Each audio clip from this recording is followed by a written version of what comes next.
नमस्कार दोस्तों, स्वागत है आपका रायथान यूट्यूब चैनल पर।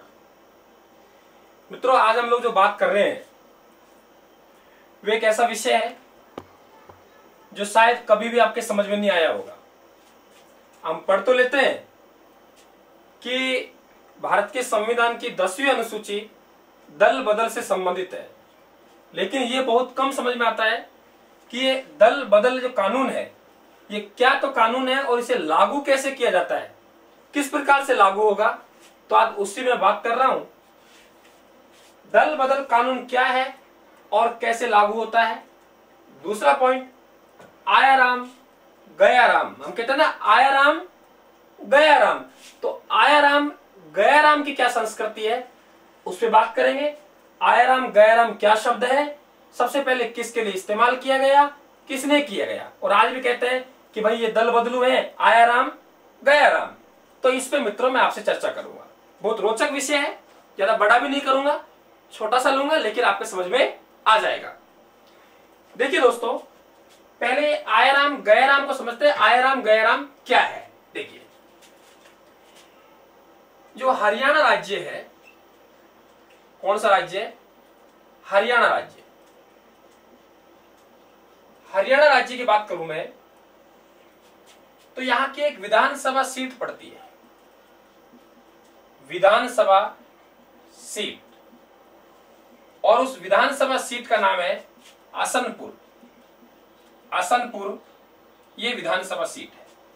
मैं बात कर रहा हूं उस जमाने की जब हरियाणा और पंजाब अलग हुए और हरियाणा में विधानसभा चुनाव हुए, उसकी बात कर रहा हूं। यानी मैं बात कर रहा हूं विधानसभा चुनाव, विधान सभा चुनाव 1967 की मैं बात कर रहा हूं। तो विधानसभा चुनाव हुए 1967 में। तो वहां से जो आसनपुर विधानसभा सीट है, यहां से एक एमएलए इलेक्शन जीते और उनका नाम है मित्रों गया राम। क्या नाम है? गया राम। आसनपुर के जो विधायक है उनका नाम क्या है? गया राम। समझ में आ गया? यानी 1967 में जो इलेक्शन हुए उनमें जो आसनपुर विधानसभा सीट है वहां से निर्दलीय एक एमएलए चुने गए, उनका नाम क्या है? गया राम। अब क्या हुआ साहब, ये विधानसभा चुनाव हुए तो उस समय 81 सीटें थी। 81 सीट हरियाणा में विधानसभा की थी। 81 सीटों में से दोस्तों 48 सीटें, कितनी सीटें? 48 सीटें कांग्रेस ने जीती, कांग्रेस के पक्ष में गई। और भगवत दयाल शर्मा हरियाणा के पहले मुख्यमंत्री बन गए। समझ में आया? यानी 81 सीटों में से 48 सीटें कांग्रेस की झोली में गई और भगवत दयाल शर्मा हरियाणा के मुख्यमंत्री बन गए। ठीक है साहब, कहानी चली आगे। अब कहानी किस प्रकार से बढ़ती है कि 81 सीट, जो 48 सीटें कांग्रेस ने जीती थी, थोड़े दिन बाद में 48 में से 12 कांग्रेस के विधायक कांग्रेस से अलग हुए और इन्होंने विशाल हरियाणा पार्टी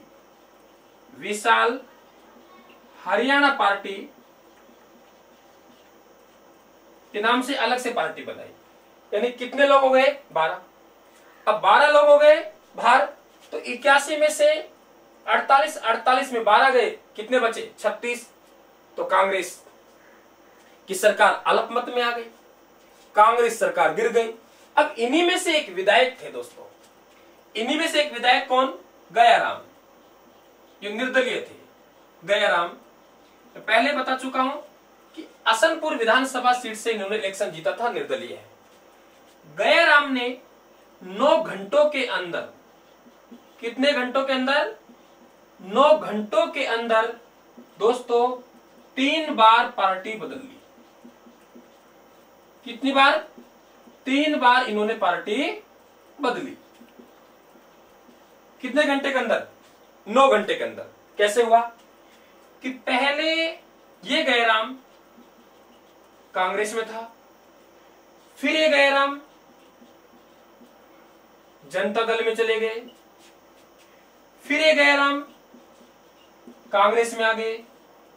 ठीक है, यानी गयाराम कांग्रेस में थे, जनता दल में चले गए, फिर कांग्रेस में चले गए और फिर वापस कांग्रेस को भी छोड़ गए। यानी इन्होंने 9 घंटों के अंदर 3 बार अपनी पार्टी बदल ली। अब क्या हुआ साहब, जो मुख्यमंत्री पद के दावेदार है वीरेंद्र राव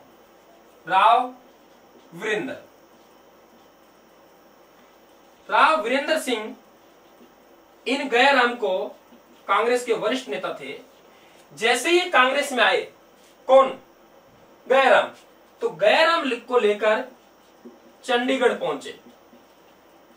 चंडीगढ़ पहुंच गए और चंडीगढ़ में जो प्रेस कॉन्फ्रेंस थी, संवाददाता वहां इनसे सवाल पूछने आए, तो इन्होंने कहा देखिए, अरे भाई जो गयाराम था, कौन, गयाराम एक आदमी का नाम है, विधायक था, जो गयाराम था वे गयाराम अब आ गया, यानी गयाराम क्या हो गया, आयाराम।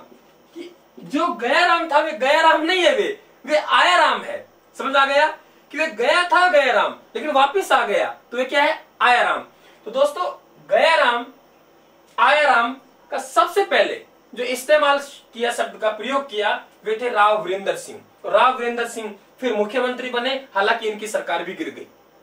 ठीक है, अब एक सांसद होते थे जसवंत सिंह, जसवंत नाम के एक सांसद होते थे, जिन्होंने दिल्ली में कहा प्रेस कॉन्फ्रेंस में कि भाई ये जो आयाराम है ना, अब गयाराम हो गया, फिर सरकार गिर गई।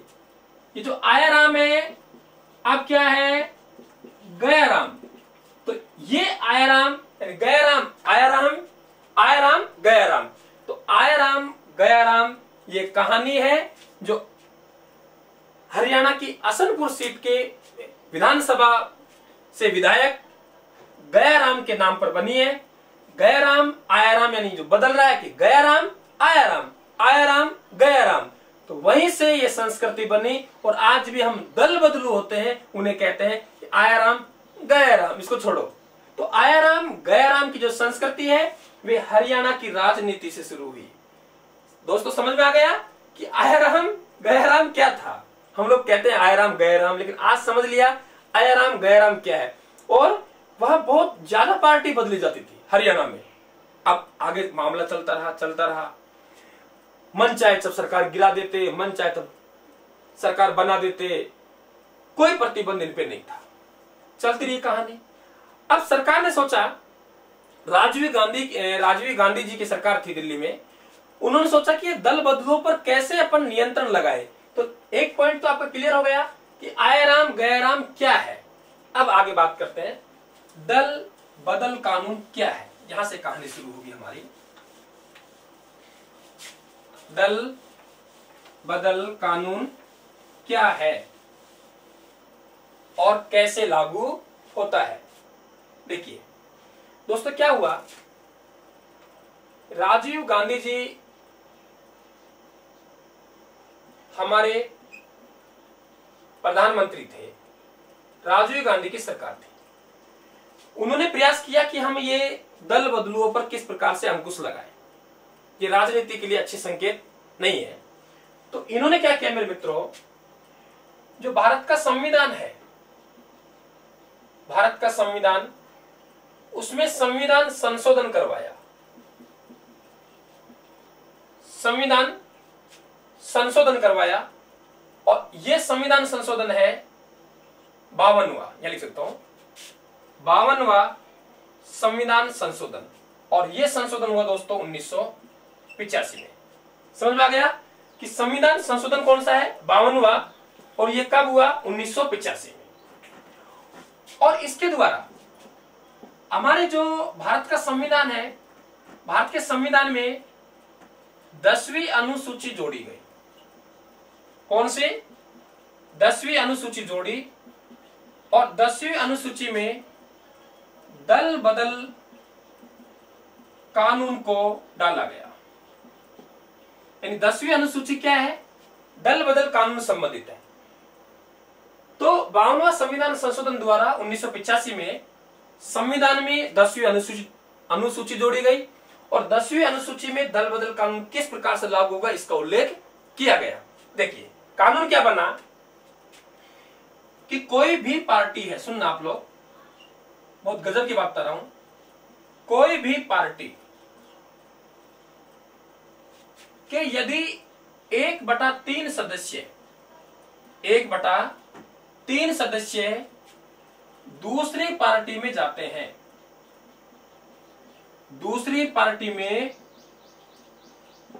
हैं, तो उन पर दल बदल कानून लागू नहीं होगा।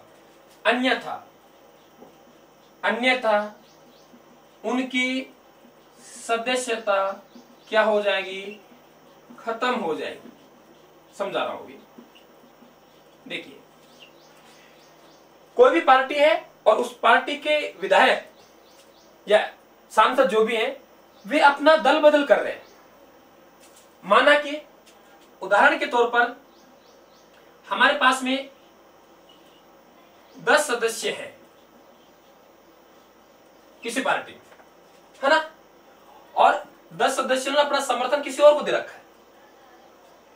10 सदस्य हैं, 10 में से एक सदस्य जाएगा, दल बदल कानून लागू होगा, उसकी सदस्यता समाप्त हो जाएगी।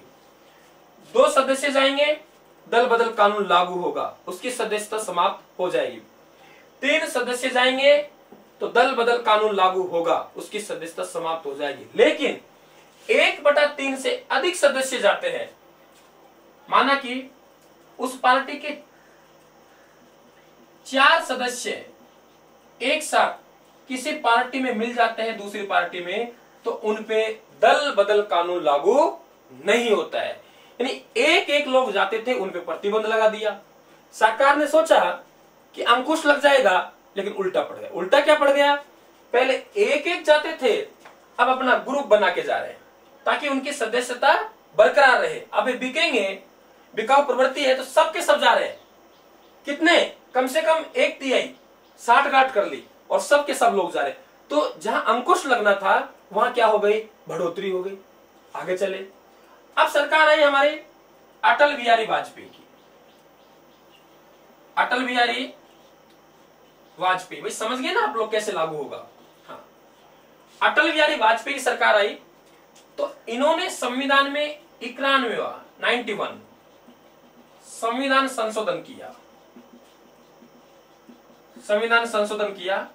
समय था 2003 का। यानी अब क्या हो रहा है कि संविधान में 91 वह संविधान संशोधन हो रहा है।